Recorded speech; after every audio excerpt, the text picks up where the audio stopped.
এই দেশ শাহজালাল শাহপরাণ 360 আউলিয়ার দেশ।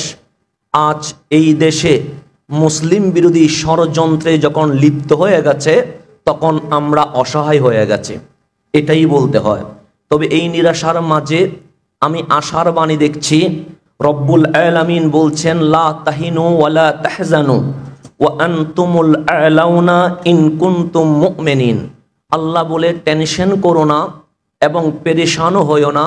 যদি তোমার বক্ষে ঈমান থাকে, কোনো ক্ষেপণাস্ত্র, কোনো ষড়যন্ত্র তোমাকে দমিয়ে রাখতে পারবে না।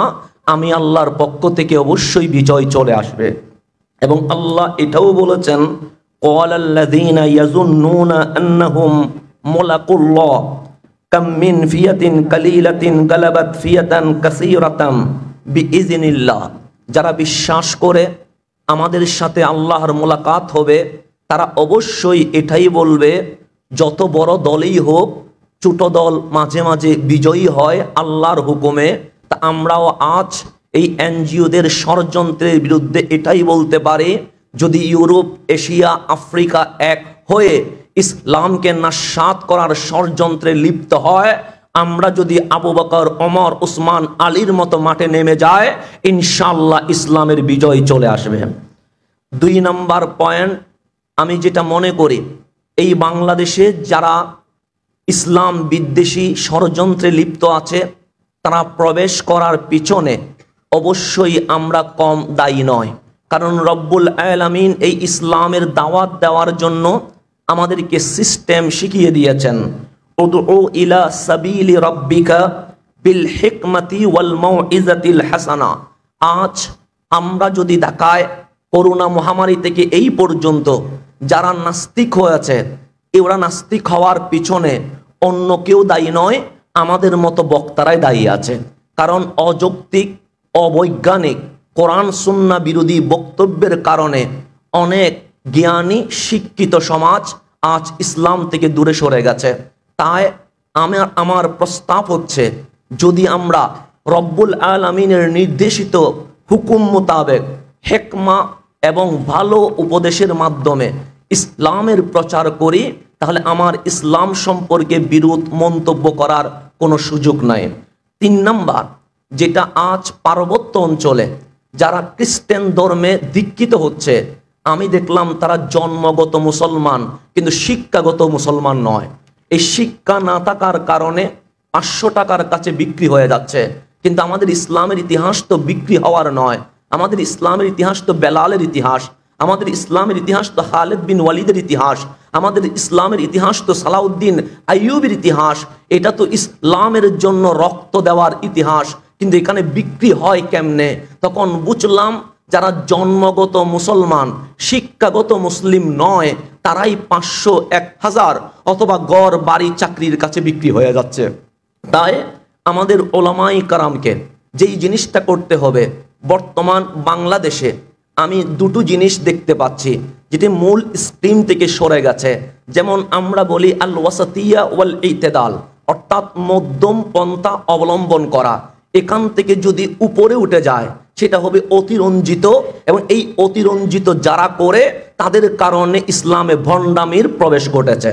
আপনি যদি দেখেন, এই যে মূল স্ট্রিম থেকে সরে গিয়ে আজকে নারী পুরুষের অবাধ মেলামেশা এবং মাজার কেন্দ্রিক যে সিজদা ভণ্ডামি, এটা অতিরঞ্জিত করার কারণে।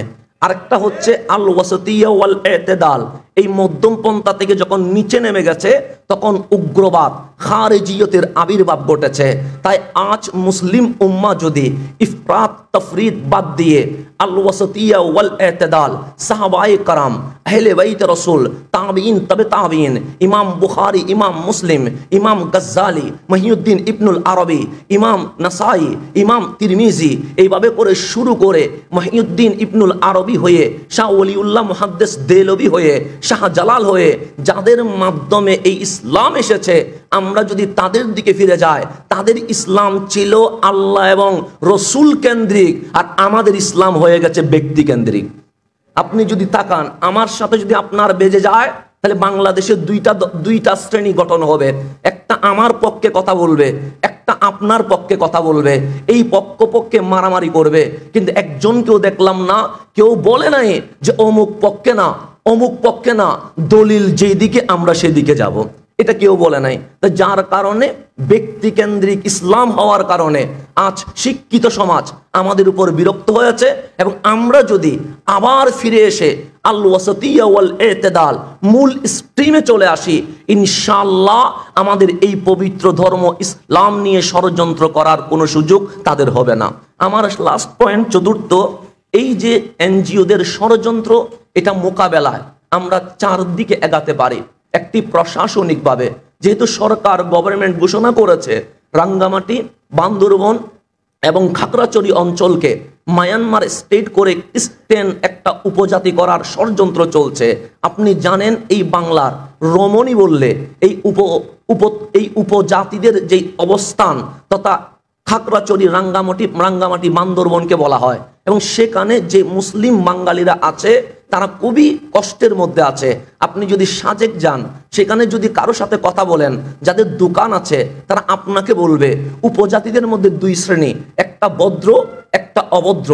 এই অভদ্রদের মধ্যে 4টা গ্রুপকে প্রতি বছর আমাদের বাঙালি মুসলমানদের দোকান থেকে চাঁদা দিতে হয় এবং প্রত্যেক দিন যে জিনিসগুলো ক্রয় করে এটার উপর আলাদা ভ্যাট ওদেরকে দিতে হয়। তাহলে আপনি বাংলাদেশে থেকেও, বাংলার নাগরিক হওয়ার পরেও এই বাংলার জমিনে পরাধীন হয়ে আছেন। এই যে ষড়যন্ত্রের ভেতরে আপনি চলছেন, ওদের অভাব আছে, ওদের ডর ভয় আছে, ওদের কাছে একটি এমন জীবন ওরা পরিচালনা করছে, প্রতি নিঃশ্বাসে ওরা ভয় পাচ্ছে কখন আমাকে হত্যা করে ফেলে, যার কারণে ওরা নিরাপদ আশ্রয়ের জন্য খ্রিস্টান মিশনারিদের আশ্রয়স্থলে চলে যাচ্ছে। তাহলে আমাদের মুসলিম ইউনিটি কমিউনিটি করে আমরাও যদি আমাদের মুসলিম ভাইদের পাশে দাঁড়ায়, তাহলে ইনশাআল্লাহ এই মুসলমানরা একটা আশ্রয়স্থল পাবে এবং ওদের কারণে আমি মনে করি অসংখ্য বিধর্মী ইসলামের ছায়াতলে চলে আসবে। এটা হচ্ছে প্রশাসনিক, আরেকটা হচ্ছে ব্যক্তিগত, আরেকটা হচ্ছে দলীয়গত। আজকে আমার ভালো লাগছে যে আমাদের মতাদর্শের ভিন্নতা থাকলেও আজকে যারা এসে গেছি তারা একমাত্র ইসলামের জন্য এসেছি, আল্লাহ এবং রসুলের জন্য এসেছি। তাহলে এই ইসলাম যদি ঠিক আবার আল্লাহ এবং রসুল কেন্দ্রিক হয়ে যায়, ইনশাআল্লাহ কোনো অপতৎপরতা বাংলাদেশে সফল হবে না। সবাইকে ধন্যবাদ জানিয়ে এখানেই বিদায় নিচ্ছি। আসসালামু আলাইকুম ওয়া রাহমাতুল্লাহ।